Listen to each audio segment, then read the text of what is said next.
learn to discern information as you go by making generalizations, which means you have to take less mental horsepower to come to a conclusion by generalizing. I'm a believer, work your body and your mind out, your soul, and gain the horsepower to make the calculations and look at everything individually.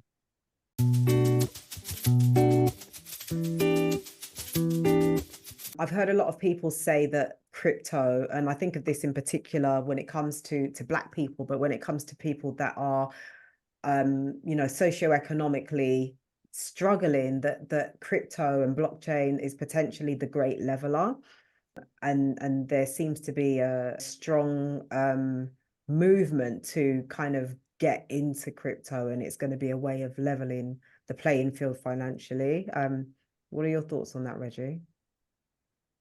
Crypto is a technology. And so technology in and of itself doesn't really make any changes. So the technology is not going to level the playing field, just like the technology is not going to put a company out of business or cause another company to blow up. Bitcoin or cryptocurrencies are not going to make a change. But if you recognize that you can change your business model, right? You can go against the monoliths who control the world. And what it tells you is you rewrite the rules of the game. Yeah. You can play Monopoly, but you get $600,000 of Monopoly money up front. You never have to pass go. By rewriting the rules, you can now take out the people who control the game. The technology itself, it's like putting computer chips on the ground. What are you going to do with them? They could be the best computer chips and the fastest. You have to know how to use them and know how you can use those computer chips to beat the IBMs of the world. Yeah. So when Black people get the cryptocurrency, it's like picking up a bunch of computer chips.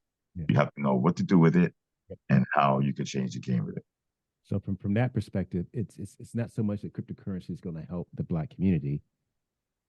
What I think cryptocurrency does is give the Black community the opportunity to get involved and to learn about technology and find out how they can benefit, how they can leverage that technology to create something for themselves.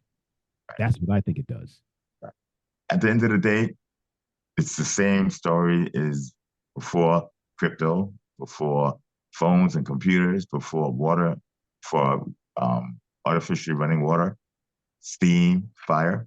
It's knowledge, right? Knowledge is always going to be what makes a difference. Knowledge and drive.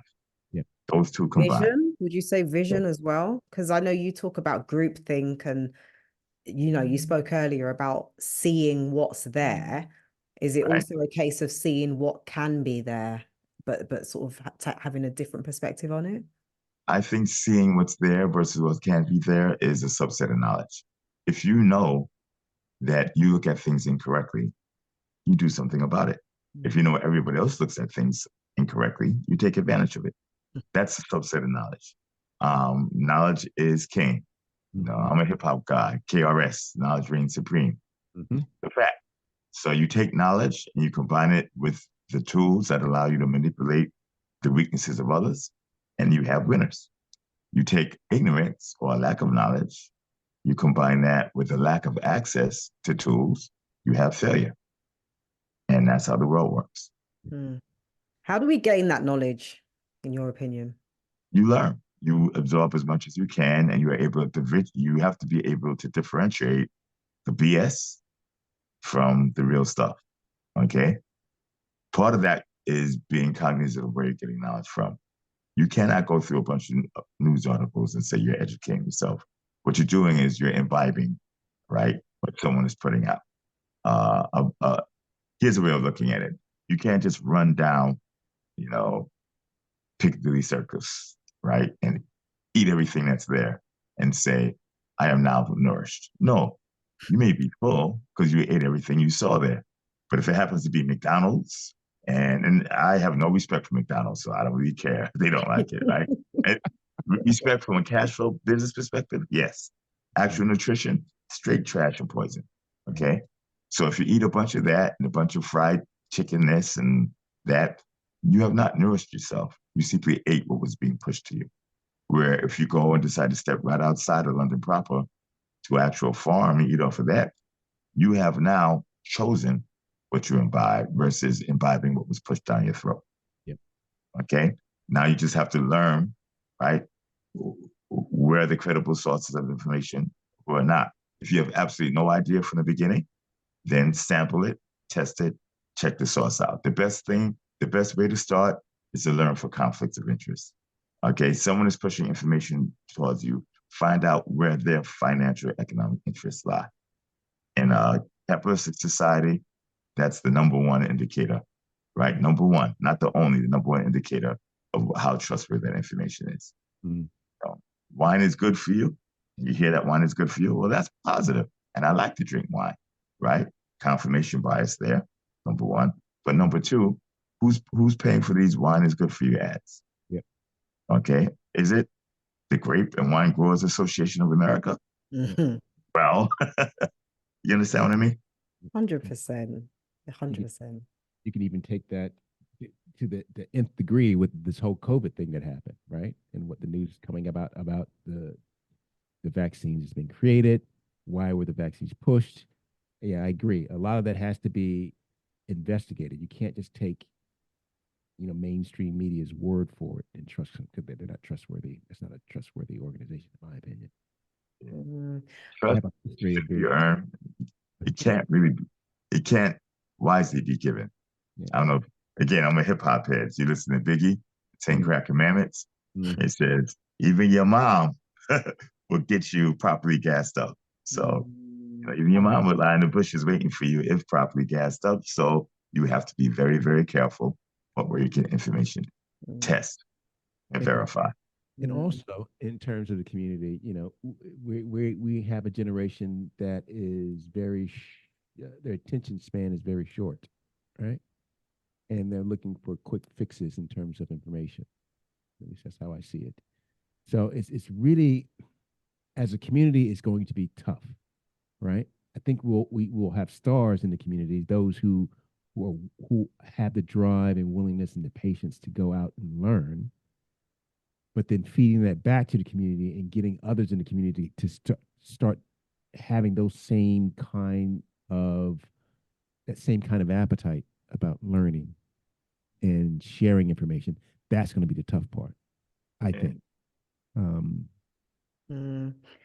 I absolutely agree. I think there's so much there. It's like you talk about this sort of generation or these days everyone wanting quick fixes of information. And I mentioned that to someone the other day, and it was really interesting. They said it's not that people want quick fixes of information, it's that there is an overwhelming amount of information and content that's out there, and there is so much to choose from. And I think finding the right sources and doing that work, it might take longer, but if you have that determination to get to the source and understand where your information is coming from and who does this information serve, to kind of get to you, I think that's going to be so important. But yeah, I mean, I think it's a slow process, but it feels at the moment that this is a moment in time that people can, we've never had it so good, I think, in terms of information. There is such a wealth of information. It's so easy to get to compared to what it would have been in the past,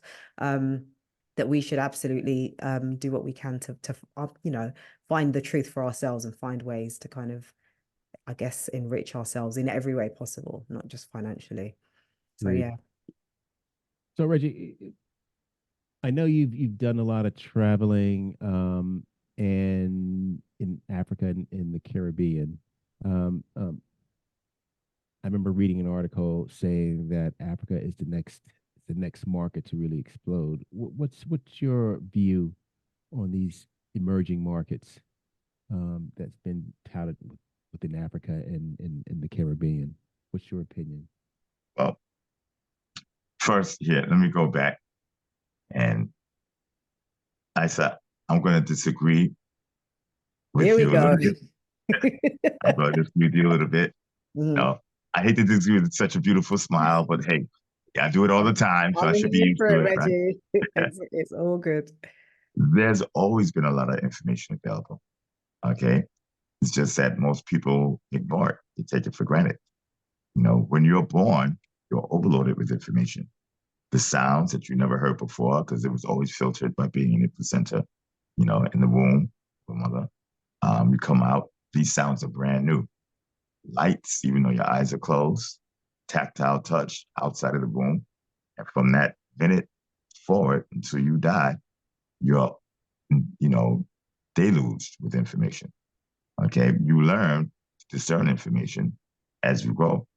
Okay. By making generalizations, which means you have to take less mental horsepower to come to a conclusion by generalizing. So instead of looking at every single bottle of water as the same, and you know they're not the same, there's indentations and different colorations, you just say a bottle of water looks like this.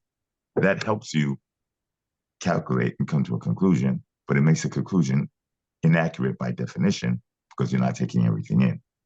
So when you learn, it's like writing a book. You can learn to take advantage of other people, manipulate other people, but their unwillingness to look at things as they are, and they look at things as they think they should be. It's a mental shortcut to save horsepower. Okay? I'm a believer, work out, work your body and your mind out, your soul, and gain the horsepower to make the calculations and look at everything individually. So that being said, the internet makes information more readily available, but the information was always there. When you walk out the house, the sun is shining, you hear noises, you hear different accents, especially in a large metropolitan area like London or New York. You hear accents, different types of people, shapes, colors, businesses, everything's deluged. Okay? The internet and different media changes how it's delivered. It was always there though. And realize that they're taking those same shortcuts. Okay? The media in London, the UK, is particularly bad at this. But Scotland, Ireland, very bad. Your media is controlled by, I don't know if I could say two people. Arguably I could say a single person in their family, but Three, four max, isn't it? But yeah, there's one person I think we're all thinking of. Yeah. Yeah.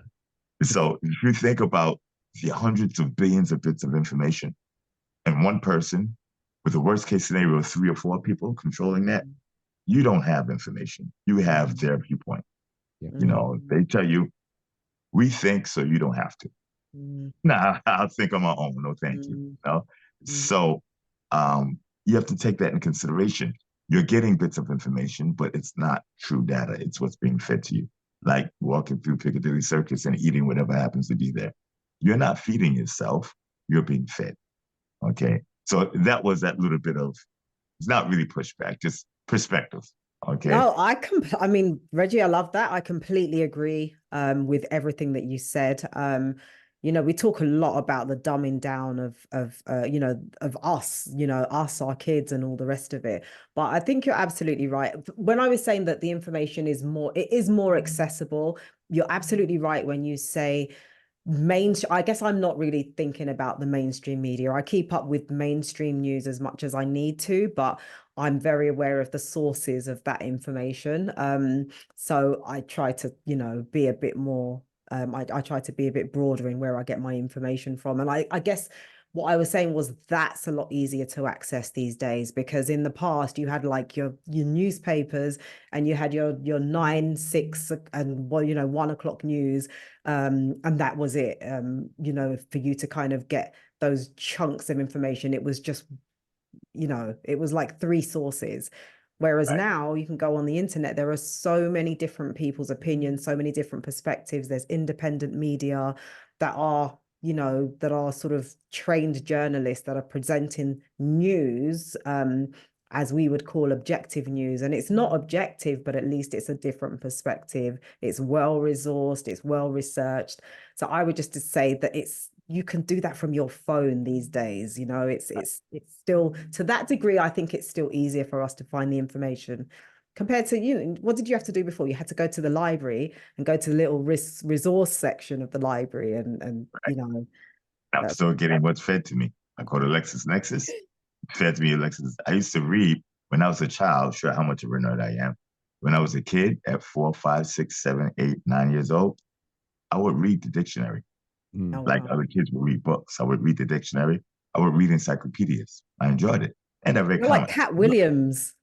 There is a little difference between us, but it's a little something. But so, but I realized I was read by what was pushed to me.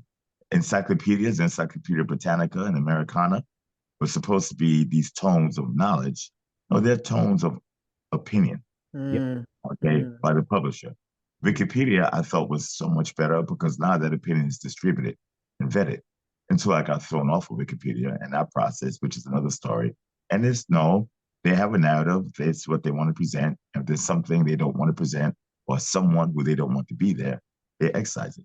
You know, the guy who was monumental creating DeFi, if not creating DeFi, is not even mentioned in Wikipedia.